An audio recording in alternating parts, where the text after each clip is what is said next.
kalau dilihat memang dari penataan tata kelola kota di Solo Raya ini yang terlihat ngebet sekali itu adalah kota Solo, seperti itu. Dan Ya. sementara dari daerah lain penyangga ada sebagian ada di Boyolali dan Sukoharjo. Jadi apakah soal pengelolaan tata kelola kota ini di setiap daerah ini hanya isu semata, Bu? Dan apakah ini harus jadi misi tiap calon kepala daerah tersebut?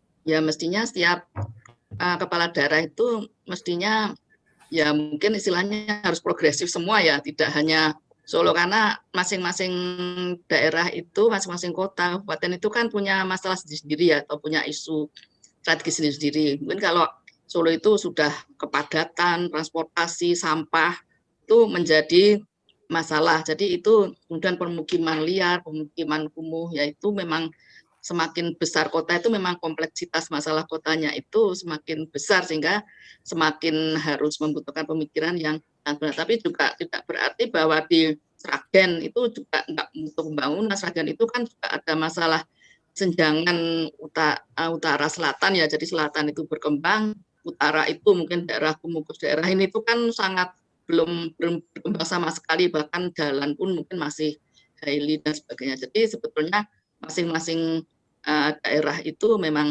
ya harus berlomba-lomba progresif untuk mengatasi masalah-masalah yang ada di daerah. Jadi setiap Boyolali juga dia punya potensi besar airport gitu ya, tapi bagaimana airport itu kemudian bisa menciptakan pengembangan ekonomi di wilayahnya, seperti kemudian menjadi airport city, sehingga kemudian terangkat itu ekonomi masyarakat yang ada di situ. Kemudian Sukoharjo dengan Solo barunya. Jadi sebetulnya masing-masing kepala daerah juga ya harus progresif semua menurut saya, tapi juga tanpa menghilangkan ini ya, tanpa mengabaikan kerjasama antar daerah. Kalau masing-masing berlomba-lomba membangun, jadi nanti impact atau dampak lingkungan terhadap wilayah di sekitarnya itu kan mungkin menjadi terabaikan seperti itu. Bapak mungkin bisa menanggapi apa yang dikatakan Prof. Dini tadi. Jadi ada konversi lahan pertanian yang sekarang menjadi lahan perumahan seperti itu. Tapi di sisi lain ini dikatakan Solo Raya ini subur, tanaman apapun bisa tumbuh, kemudian disokong dengan suhu dan keadaan kondisi tanah seperti itu. Seberapa penting sih Pak adanya hal ini? Jadi memang tadi beliau sudah mengakui bahwa bidang perencanaan itu berkontribusi terhadap penyusutan atau pengurangan lahan subur untuk pertanian, dan itu memang terjadi seperti itu. Jadi kalau kita lihat ya, sepanjang jalan kalau kita pulang pergi kerja misalkan, saudara perhatikan berapa sih luas yang berkurang lahan subur pertanian, baik untuk rumah masyarakat, untuk perumahan, untuk industri apalagi ya, itu yang tentu itu tidak tergantikan ya. Karena apa? Karena kita tidak bisa di Jawa ini menciptakan sawah baru untuk menggantikan yang hilang tadi. Nah ini yang tadi Prof ini sudah menyampaikan, mengakui, dan ya ini kalau kami dari sisi pertanian ya bagaimana ini Prof ini Bu Maharani, bidang perencanaan, bidang perumahan ini bagaimana tidak menggunakan lahan subur yang untuk pertanian itu, mungkin kedepannya seperti itu ya. Barangkali mungkin memang merencanakan bangunan-bangunan tadi mungkin barangkali dicari lahan-lahan yang oke lah, mungkin yang kurang subur, yang memang bukan lahan sawah barangkali seperti itu. Nah ini tentu terkait dengan kebijakan para kepala daerah tadi tentu harus kuat di situ ya.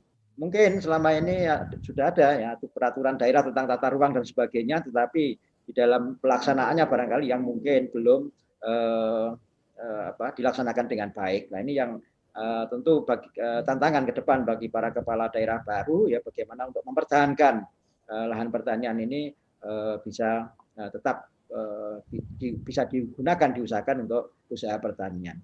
Terus tadi ada pertanyaan Mbak Dea, seberapa penting sih bidang pertanian atau pangan ya?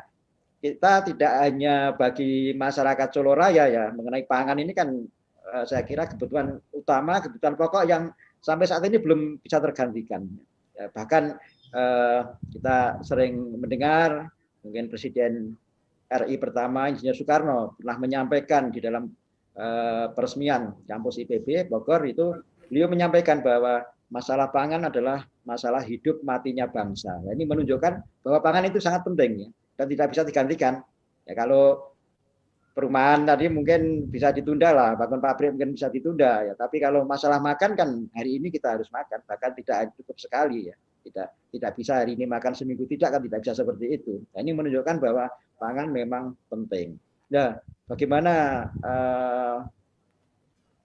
masalah ini bisa menjadi perhatian bagi para calon pemimpin atau kepala daerah? Nah, ini tentu yang harus menjadi salah satu yang dipikirkan dan betul-betul dilaksanakan ke depan supaya pemanfaatan lahan pertanian bisa betul-betul untuk mendukung ketahanan dan ketersediaan pangan.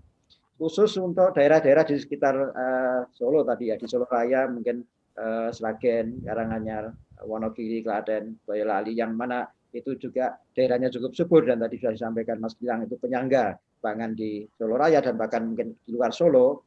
Tetapi khusus untuk Kota Solo saya kira memang lahan sawahnya tidak terlalu luas. Namun demikian kalau kita lihat, kalau kita amati lahan yang ada di Kota Solo ini banyak yang kosong ya, banyak lahan-lahan yang kosong yang sebenarnya bisa dimanfaatkan.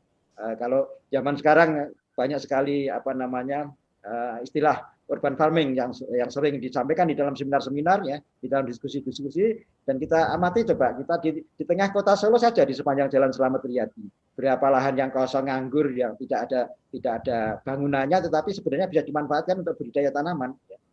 Belum lagi kalau kita bergeser ke utara sedikit, sepanjang Adi Sucipto, di sepanjang Adi Sumarmo ya, banyak sekali luasannya cukup besar ya.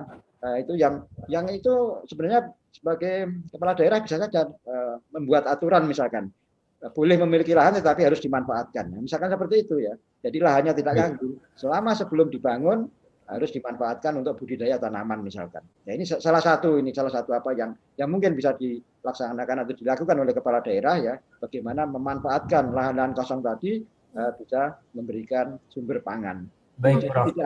Tidak hanya disebut sebagai lahan tidur di berbagai seminar tanpa ada upaya untuk memanfaatkan. Terima kasih sudah nonton. Jangan lupa like, subscribe, dan share ya.